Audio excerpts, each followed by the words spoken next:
Hello and welcome to the monthly recap. This has been an absolutely wild month. What a roller coaster ride that the markets have gone through. A super busy month, a super volatile month, and even today, the news just keeps rolling. So lots to get into. Let's get right into it. I hope you all had a wonderful month. So again, roller coaster ride. Markets are in for a big ride to start the year, and sure enough, even today, that's been following suit. So talking about that pretty extensively. Good news is we're almost caught up on data. The government was shut down last year, and because of that, a lot of the economic reports we're used to receiving have been really slow to come out. Even in January, we're receiving sometimes 2 or 3 reports at a time, simply to catch things back up. The good news is we're almost caught up. Within that data, inflation has been treading water. We'll take it. I'll tell you why.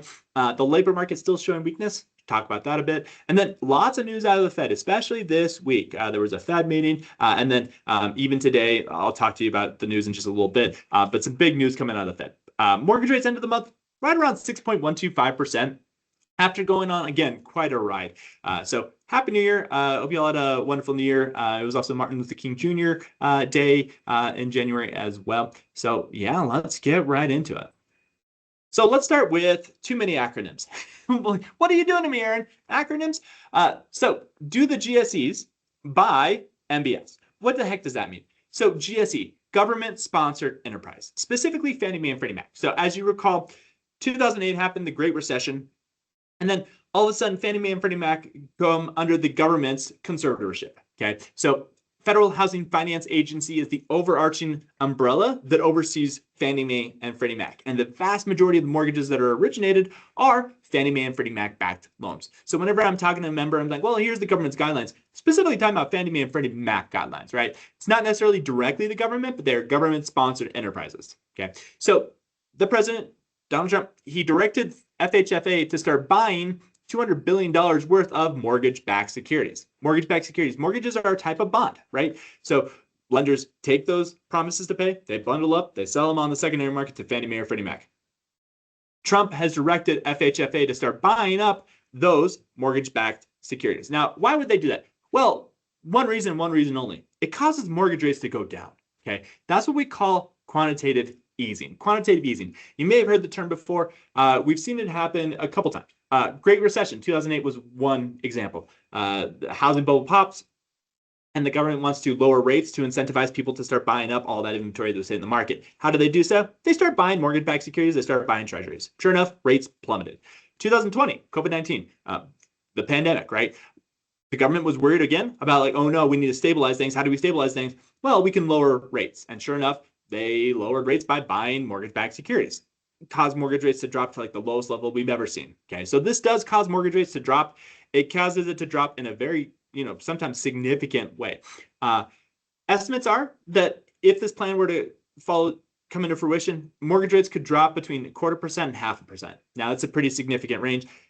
It's also worth pointing out that we don't have a lot of direction as to over what period of time would this happen. Is it going to be like, just a few months of very aggressive purchasing? Is it going to be over a longer period of time? How much is it going to be the $200 billion? Is it going to be more? Is it going to be less? Like nobody knows. Mortgage rates did initially improve on the news from about 6.125% to about 5.99%. So mortgage rates did improve on the news. That being said, again, we're still waiting on a concrete plan and a concrete timeline. It is worth noting that FHFA has taken some steps so that this could be possible, so that they could do some of this. So we'll see what comes about, but if this did happen, mortgage rates would drop, guaranteed. Okay, so that was the good news. The roller coaster ride started off, yeah, everybody's having fun. And then this happened, okay? President came out and he said he's proposing a $1.5 trillion budget for military spending in 2027. Okay, for comparison purposes, that is a 60% increase from 2026. That's a significant increase. Well, why would that cause mortgage rates to start to increase? Well, how do they pay for this? They pay for it by printing paper. They pay for it by raising money. And supply and demand, there's only so much demand for bonds. And if you add in more supply, it could erode the value of those bonds. Okay, so this could cause mortgage rates to increase. Then Greenland happened. The whole Greenland debacle, whatever the heck we're calling it. Banks have certainly simmered down. right? It's amazing how quickly things can simmer down, but man, things got wild there for a bit. Anyways, the president threatened tariffs on the EU. Anybody who stands in our way with regards to Greenland, we're going to enact tariffs on you. Well, tariffs are inflationary in nature. They increases the cost of goods. Well, that's inflationary in nature. And as you know from listening to me all these times, inflation is the arch nemesis of bonds, including mortgage-backed securities. So just the threats, nothing happened, just the threat of additional tariffs was enough to cause the markets to fall. The Dow fell 800 points, rates jumped an eighth of a percent. Overnight, happened very, very abruptly, very, very quickly. They're still recovering. The mortgage rates have not gone all the way back down to the level they were. They're still recovering. So yeah, pretty wild. Now, again, a little bit of a roller coaster ride. Now, what's not a roller coaster ride is inflation. Inflation has been very stable as of late. So consumer price index, the Fed's second favorite measure of inflation, the headline figure came up 0.31% in December, yearly remained at 2.7%. So like I said, treading water, great, we'll take it. Core, when you remove volatile food and energy from that consumer level inflation, up 0.24%, the yearly remained at 2.6%. So remained at 2.7, remained at 2.6%. Personal consumption expenditures, that's the Fed's favorite measure of inflation. That also measures consumer level inflation. It went from 2.8 down to 2.7% in October, back up to 2.8% in November. So got two reports of the Fed's favorite measure of inflation. Any one of these reports could be market moving, but since they cancel each other out, really the market was pretty muted. There was not a whole lot of reaction on this. Worth noting, the Fed wants core PCE to get down to 2%. So still a ways to go. I mentioned treading water is really good. We'll take it. And here's why. Anytime they come up with a yearly number, all these are yearly numbers, right? Anytime they come out with a yearly number, they add a number and then they take a number away from a year ago, right? They're looking at 12 months. Well, if we look at the numbers that are going to get replaced this spring from a year ago, they're all very, very hot numbers. A lot of them were 0.3%. Well, that's good news for us going forward, because when we start to replace those hot numbers with, hopefully we get 0.2 or 0.1, it's going to make it look like inflation is dropping pretty considerably. So treading water, not the worst thing, considering we have some, things working in our favor in the next few months here. So hang in there. We should start to see some improvement on inflation. Inflation coming down should give the Fed some strength and power to be able to say, hey, look, we should be able to start cutting rates, because they have that dual mandate. They want to stabilize prices, keep inflation in control. They also want to maximize employment. Producer price index, that's wholesale inflation. Okay, so business level inflation. I joke that it's the Rodney Dangerfield of inflation metrics. It doesn't get any respect because, one, it's very, very volatile, more volatile than these other ones. And two, businesses don't necessarily have to pass that extra cost on to consumers, right? They can simply shrink their margins. There's a lot of different ways that businesses can handle that. So just because the numbers increased, especially the core increased from 3.1% to 3.3%, just because it increases does not mean they're going to have to pass that cost on to consumers. And we've seen that a lot of them that been kind of splitting that cost with consumers as of late. So inflation, treading water, not a bad thing. Jobs reports.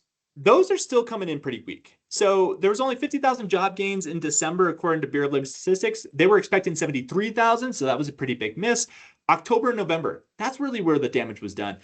Those reports were both revised down by a combined 76,000. So that's a big swing and a miss. Now, the one good thing was that the unemployment rate decreased from 4.5 to 4.4%. So again, there's still some underlying weakness in the labor market, but if people leave the labor market as a whole, they no longer count towards that, and the unemployment rate could actually drop. So we're seeing a little bit of that going on. The ADP employment report, which is private sector jobs, it's also a little bit more reliable. BLS has a lot of modeling, a lot of kind of guessing that goes on. ADP is, they're one of the larger payroll companies in the entire country. They have their fingers on the pulse. They know exactly what's going on. There was 41,000 job gains in December. They were expecting 50,000. So it's pretty neutral there, but all these numbers are pretty mild, not great numbers on that front. So let's talk a little bit about what's going on with the Fed, because that's really what highlighted the week and ended the month on a little bit of a wild note. So as you know, we've got hawks, we've got doves, right? Hawks are financially less accommodating, more fiscally restrictive, okay? Hawks are less in favor of rate cuts. They're more in favor of just keeping inflation under control by any means necessary. Doves, on the other hand, are more fiscally accommodative, right? They're more in favor of rate cuts. They're more focused on the labor market, less focused on inflation. So that's what we have going on. We got the Fed's makeup it being made up of hawks and doves, and they're kind of duking it out a little bit over control of the Fed. Well, this week we had our first meeting. Okay, first meeting of the year was on Wednesday, January 28th. It's not a meeting that was associated with the summary of economic projections. The summary of economic projections are the larger meetings where the Fed prefers to cut rates, or even hike rates. Whenever they make a Fed rate decision, they prefer to do it at a summary of economic projections meeting if they can, because it allows them to not just come out with their decision, but also show their work. Here's why we did what we did. Here's what we're projecting for GDP and inflation and Fed funds rate going in the future, all of that. So no meeting in February. We do have a pretty big meeting in March. So it'll be very interesting to see what happens at that one. So let's talk about how the Fed makeup is shifting. So here's how the Fed is always made up. Okay, there's always 19 members. There's 7 Fed governors, and then there's 12 district bank presidents. Within those 19 members, there's 12 that are voting. Okay, there's always 12 members that are voting within that Fed. There's 7 Fed governors, and then the New York president always vote. So 7 Fed governors and the New York president, they're always voting members. So 8 of the 12 are always set. Okay. And then each year, 4 members rotate in and 4 members rotate out. So there is some fluctuation within the Fed year to year as 4 rotate in and 4 rotate out. The 2026 Fed makeup, it's going to be 5 doves, 4 centrists, and 3 hawks.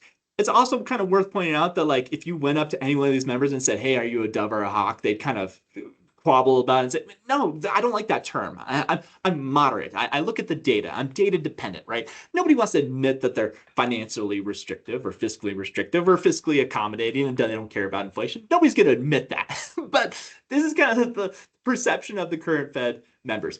So 5 doves, 4 centrists, 3 hawks. It is getting more dovish, which means, again, more fiscally accommodative, more likely to cut rates, more focused on the labor market, less focused on inflation. That is the makeup of the Fed transitioning.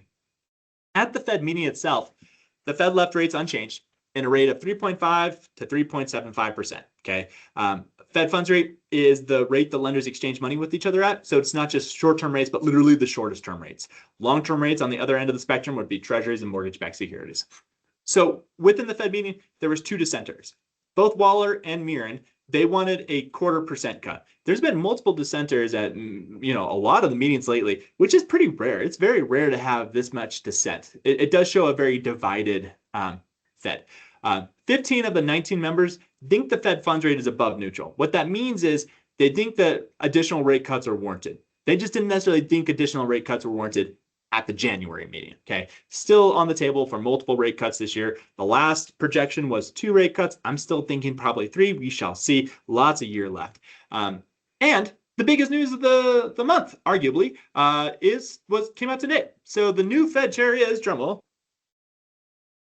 Kevin Warsh. Kevin Warsh is the new Fed chair. A little bit of clarification there. He can't be confirmed yet. Jerome Powell, his term does not end until May. So he's not officially the next Fed chair, but for all intents and purposes, he is. The president came out and he said he's putting forth Kevin Warsh as his recommendation for that Fed chair. So let's talk about Kevin Warsh a little bit. You could argue that one of the biggest decisions a sitting president has is over who they pick for the Fed chair. It is a huge decision. It has a lot of impacts on not just the markets, but everything. So let's talk about Kevin Warsh. So Kevin Warsh, he served on the Fed Board of Governors from 2006 to 2011. At the time, he was 35 years old. He's now 55. At the time he was 35, time is a mother. So at the time he was 35, he was the youngest person to ever sit on the Fed Board of Governors. So that's pretty big achievement. And look at that date span, 2006 to 2011. Right before the Great Recession, right into the heart and meat and potatoes of the Great Recession. So he does have a lot of real world experience. He used to be quite hawkish. He's on the record, even during the housing bubble popping, saying that he was really concerned about inflation. Meanwhile, prices were just crashing, right?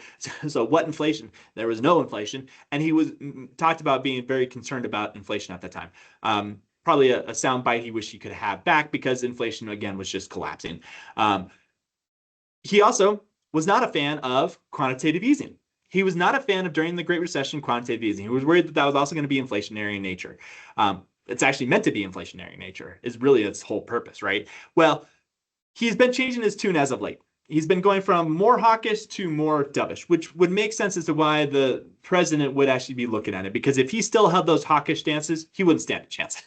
The president has been very vocal about wanting additional Fed rate cuts and wanting quantitative easing. He's the one that directed FHFA to start buying mortgage-backed securities, to start lowering rates. He's been very, very, very, very, very vocal about that. So why would he look at something that's hawkish? Well, he's not.